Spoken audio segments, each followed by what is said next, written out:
Today we're going to do something fun and a little different from my normal routine. I've selected the chart of a famous person. Most of you probably know who this person is. And I'm going to be looking at their chart and parsing out some core themes. Along the way, I'll try to leave some very subtle breadcrumbs and clues. And as we do this reading together, if you have an idea of who this person is, leave that guess in the comments below.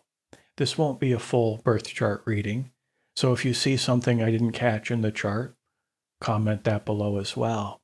And if you really like this comment, let me know. And with that being said, let's go ahead and dive into the chart. The first thing I noticed with this chart is there's so much Libra energy in it. This is our first big theme. We can see this person has their sun in Libra, but they also have their south node of the moon in Libra. And from the perspective of evolutionary astrology, the south node represents one's past life experience. So this person is quite used to Libra over the course of multiple lifetimes.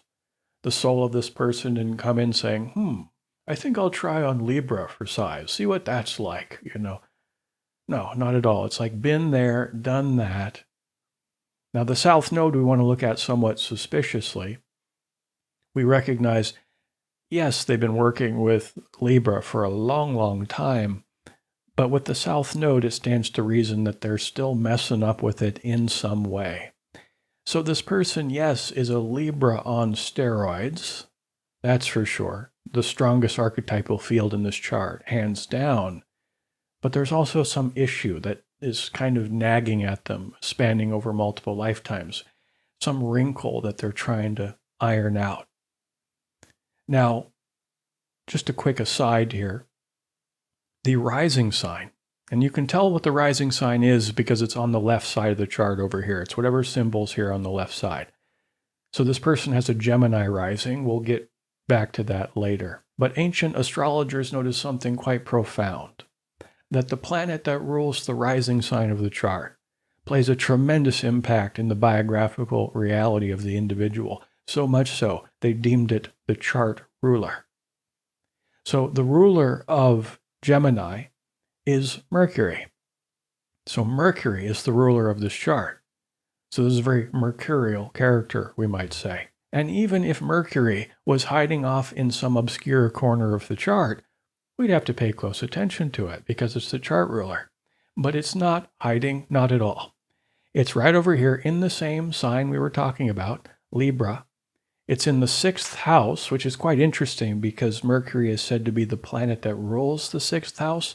Whenever we have a planet in its own house, it's very, very strong. So the chart ruler in its own house, in the same sign of the person's karma and sun sign, and here's the kicker, it's next to Venus, Madam Venus, the goddess of love. Venus is the planet that rules Libra. When a planet in its own sign, it's very strong. So here, Venus in her own sign, next to the chart ruler. It's the planet that rules this person's karma and their sun sign. A planet this person is very, very attuned to. And we can make an argument that Venus is the strongest planet in this chart. And Mercury is quite strong as well. And here they are next to each other. So much Venusian, Libran energy here. And really, it's this person's superpower. So stating this energy positively, Venus is known as the goddess of love, beauty, and attraction. So this person is beautiful, is attractive. Now, when I say that, it sounds like I'm thinking about their physical attraction. And that may be true. But I want to take this a layer deeper because, astrology is very much about intrapsychic processes. It's about the internal world. The birth chart as a whole is, I call it the blueprint of the psyche. So this person being very Venusian, they radiate an attractive quality out into the world, which basically means they're likable, very, very likable. And when we talk about this person's superpower, at least one of them is their capacity, their knack to connect with people. No matter how different that person is from this person, they know how to build and maintain the bridge of rapport. People who are very Venusian, have this strong likability factor. It's also the archetype of the counselor. They tend to make excellent counselors.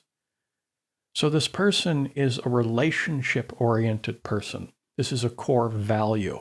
When we talk about the sun in astrology, it's about one's self-image and one's values. So one of the things this Libran person values is harmony and balance, because Libra is the platform balance. That's the main archetype, and you can take these archetypes in a variety of different directions. But we might think, for starters, of the balance or harmony that might exist between other humans. So it is a relationship-based sign. And they were born with the superpower of likability and attractiveness. Why? Because they have deep evolutionary work with other humans in relationship. They were born attractive so that they could attract people to them, because that's their core work, or at least part of their core work in this lifetime. Here's another core theme. Venus is also known as the goddess of the arts, and here she is in her own sign, Libra, the archetype of the artist. So much creative energy associated with both Venus and Libra. And what really makes this a dominant theme, probably the most dominant theme in the chart, is the fifth house. As you can see, this number 5 here on the inner wheel.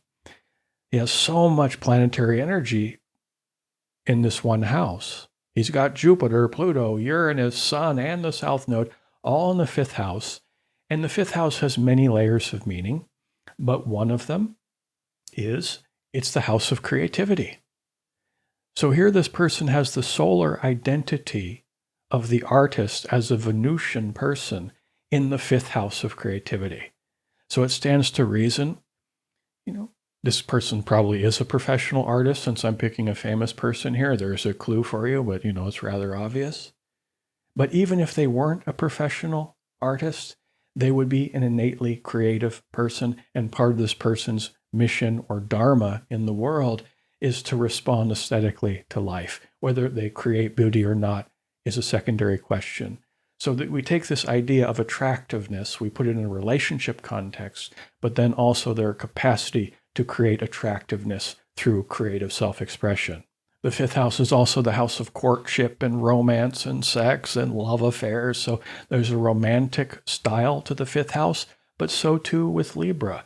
And when this person wants to be, and since they're a relationship motivator, it's really at the core of their being, they can be quite suave, let's say.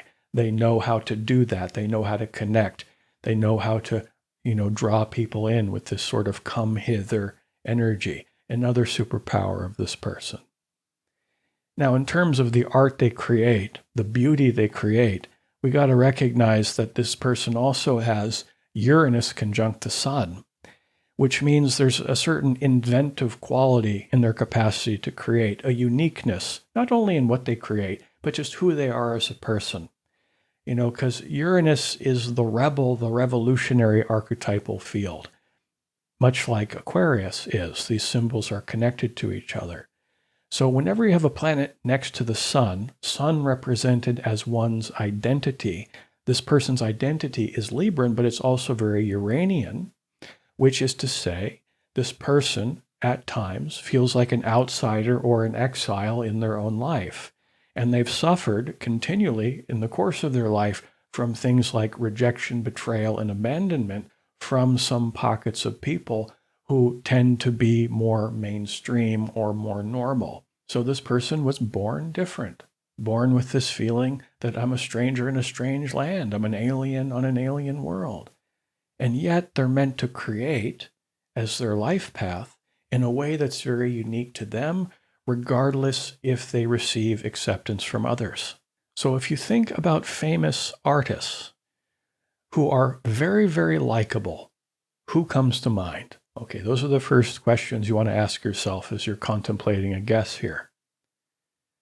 Now, another big theme, one we already touched on, is we have Gemini rising and a very strong Mercury next to their artistic expression, Venus, the goddess of the arts. And I did say this is a very mercurial person. And what I mean by that is the grand archetype for Mercury is the messenger of the gods. This person is the messenger of the gods, and that feels like a lofty mission. And this person's not the only one, but they do have this, let's say, mercurial subset of talents that help them to be the messenger of the gods, which basically means this person is a natural teacher and a storyteller, the idea that their destiny is bound to language, perhaps writing as well. Now, it is true that with the fifth house, it does tend to take on a more performative quality in terms of artistic expression, so you might want to consider that as a clue. But so far, we have artist, likable, and teacher, and storyteller. And there's one more thing about Mercury, because it's connected to communication. With Mercury being next to Venus, this person's capacity to communicate is quite beautiful, eloquent, graceful. Perhaps they have a beautiful voice as well, a likable voice, a likable attitude, a likable way in which they communicate. So who is a famous artist who has this strong likability factor and eloquence in speech, who's also kind of seen as an outsider or an exile, seen as somebody who's different or peculiar or, a little bit offbeat, or they march to the beat of a different drummer? Here's the next big theme. We have 4 planets in the sign of Virgo and 4 planets in Virgo's house, because the 6th house in astrology has a lot of overlap in meaning and affinity with the 6th sign of the zodiac, Virgo.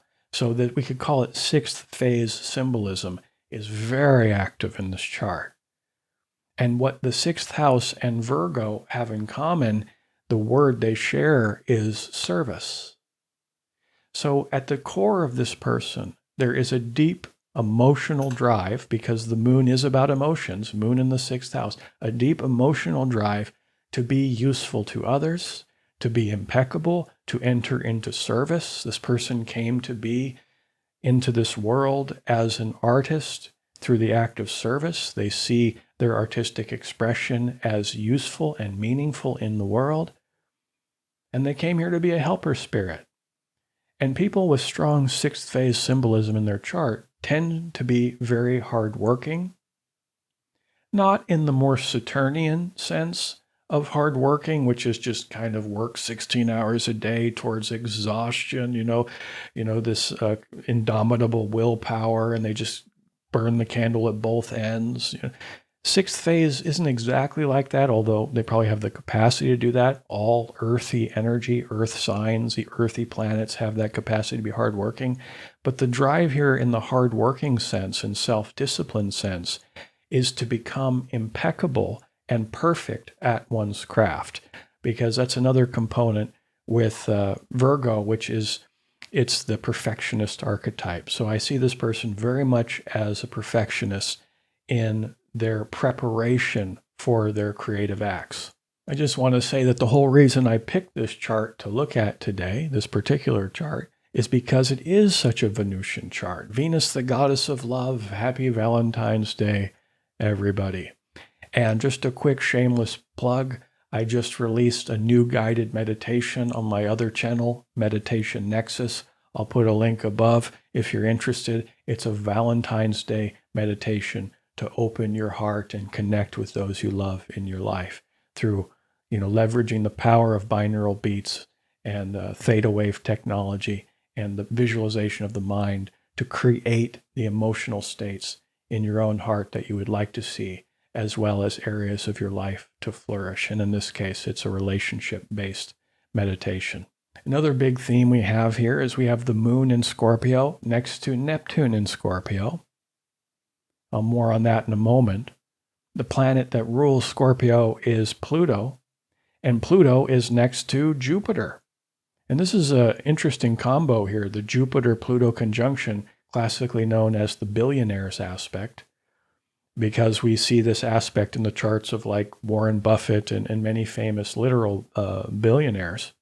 Actually, I have this aspect in my chart. Didn't work for me, but hey, I'm working on it, So, people who have the billionaires aspect in their chart tend to magnetize success into their life. Pluto bringing out the extremes of any planet it touches.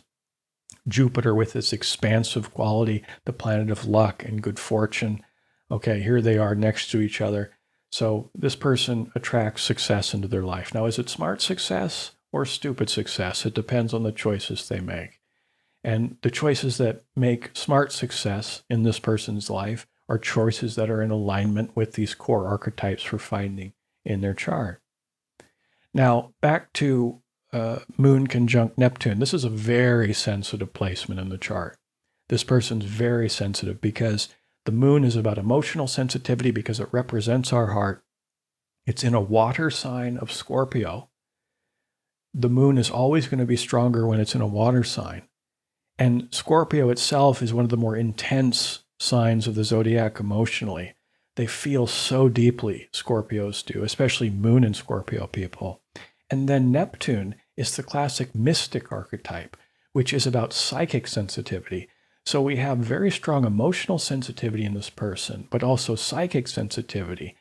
And unless they work with, let's say, healthy ways of navigating this, it can lead to sort of a self-destructive quality, because the shadow side of Scorpio Moon is an emotional heaviness, a brooding, and it can get quite turbulent in one's own inner world, especially if they are escaping reality in any way. Because strong Neptunes, because they're so psychically sensitive, unless they have some sort of meditation practice or spiritual practice or prayer life or something to cleanse their etheric body, so to speak, as a psychically sensitive person, this person is psychically attuned to the pain of the world. They're picking up on the dramas of the stranger passing them on the sidewalk. So they're accumulating psychic debris, if you will, because they're psychically sensitive. They can feel all that.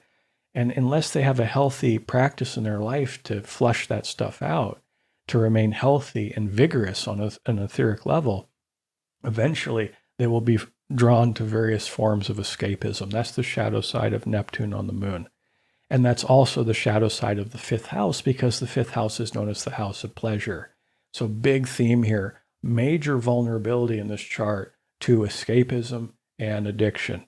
But the major trigger for that addiction is if they get into this more moody, heavy place with Scorpio. Sounds like I'm picking on Scorpio or that it's an awful sign. It isn't. I'm just talking about the negative side of it.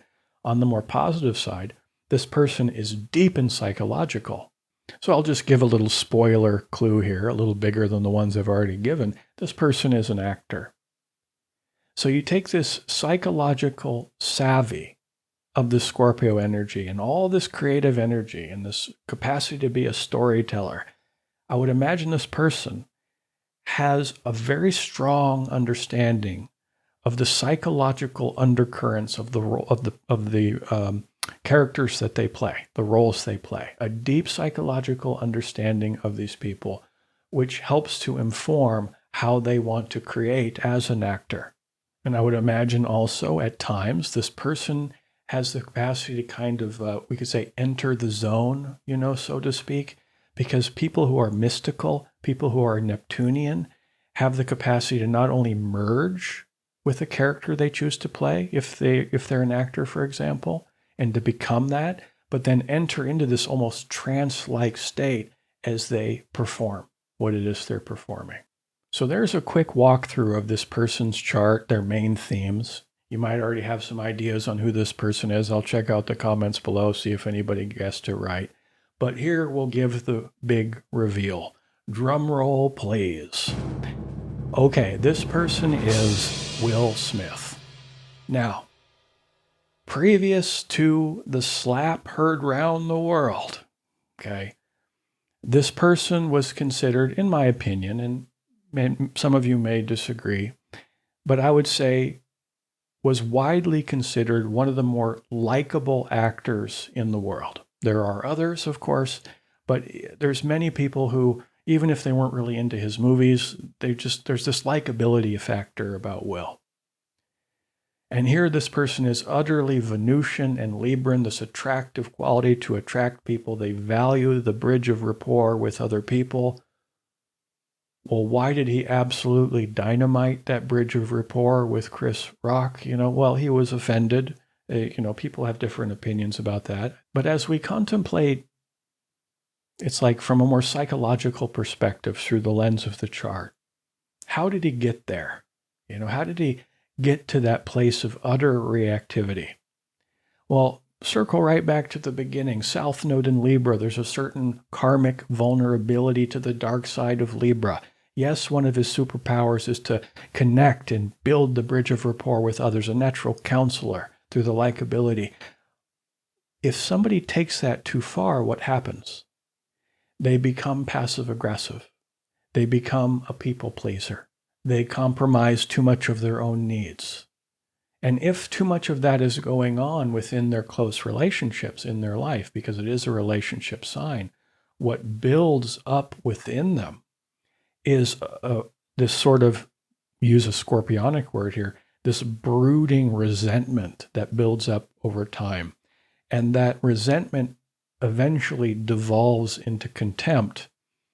And if we sit on that resentment and contempt for too long, it can become quite explosive. And what's interesting, I forgot to mention this, he also has Mars, the god of war, the god of anger, in the fourth house of psychology. So if he doesn't practice setting healthy boundaries, especially in his close circles, fourth house is also the house of home and family, setting close boundaries in his family, the resentment grows if he doesn't become more warrior-like then. And then if Mars in the fourth house toxifies, it becomes this bomb ready to explode, especially with the Scorpio moon as a hypersensitive. Dark side of this unresolved anger devolves into that heaviness, that brooding, that moodiness. And then because of the resentment, if that gets too high, one can snap. And I think that's what happens here for him in that moment. And his north node of the moon is in Aries. So in this lifetime, he's learning the healthier expression of Aries. And here the warrior energy, Aries, is in the 11th house of tribe and community. The slap heard round the world that millions of people saw. If you think about the sea of people, so to speak, that fits in the context of the 11th house in one's birth chart. So here we have the North Node and Chiron, the wounded healer, and Saturn, all in Aries. Saturn's actually in the 12th house, but North Node and Chiron in Aries in the 11th house. The wounded healer, he had an inappropriate expression of Aries anger within the tribe. Now, the North Node, we all suck at. We're trying to figure it out. It feels unnatural. He's used to Libra and karmically. He's trying to figure out how to be more Aries within the public in a healthy way. But we always suck at the North Node. So, he tripped over his own foot there a little bit. But I really think the build up to that is this unexpressed anger, being too nice all the time. Meanwhile, you had the heaviness of the Scorpio. Something's out of balance that doesn't feel right, leading to the broody and heaviness as a hypersensitive, and then kaboom, But we all make mistakes. I'm not trying to beat them up here. But, when we look at it through the astrological perspective, we can understand key insights about someone, kind of make what makes them tick. And what are their superpowers, but what are the challenges? What are the vulnerabilities in the chart? And this understanding can lead to compassion, even though we don't condone, for example, what Will Smith did. He made a mistake. We don't condone that necessarily, but we recognize, compassionately, he's working with this very specific set of symbols. Sometimes we get it right. Sometimes we get it wrong. Hopefully we learn from our mistakes and move forward in life.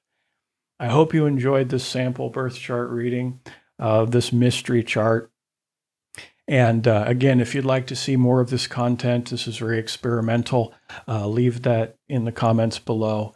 And happy Valentine's Day, everybody, and happy evolving. Take care.